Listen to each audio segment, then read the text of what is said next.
This is Jim Sawyer for CapitalismInCrisis.org. What do Republicans believe? Well, let's average the positions of governors and senators in the 2016 presidential debates. What might be common ground, we ask, among Jeb Bush and Chris Christie or Scott Walker and Rick Scott? And how about Ted Cruz, Rand Paul, and Rick Santorum? There is an austere core message linking these folks economically and rhetorically. It also sets them apart from their more moderate forebears. If you don't believe the Republican Party has taken a hard rightward turn, check out much more moderate party platforms from the Eisenhower years. Where, then, does one locate the origins, say, of Ted Cruz's grinding rhetoric? Well, its source is the European industrial crises of the 1840s, when its rhetorical laissez-faire defender from 18 decades ago was Frenchman Frederick Bastiat. It is Bastiat who stands out as the darling of the current laissez-faire resurgence among Cruz and others. Thus, harsh Republican rhetoric has origins in 19th century Europe and not in America's experience until much more recently.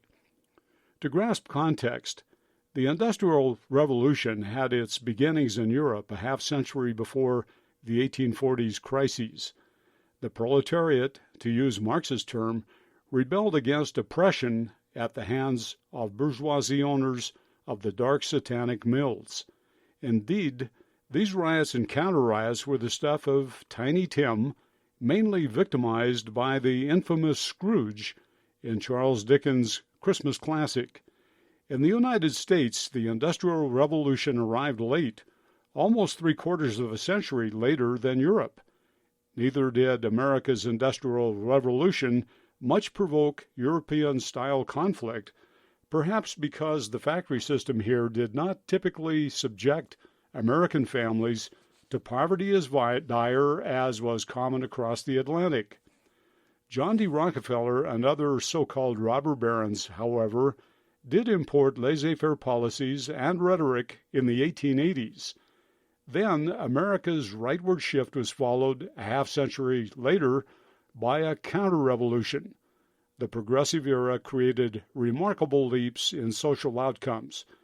For instance, in 1913, Americans ratified the 16th Amendment to the Constitution, creating the progressive income tax. One century later, however, progressive taxation remains a source of profound derision among Republicans. French political economist Frederick Bastiat died in 1850, just 2 years following the elitist commentaries on the particularly dark winter among workers of 1848. According to him, it is laissez-faire principles that get things done, and not government, which prevents things from getting done. Bastiat's worldview certainly aligns with Ted Cruz's and other Republican standard-bearers.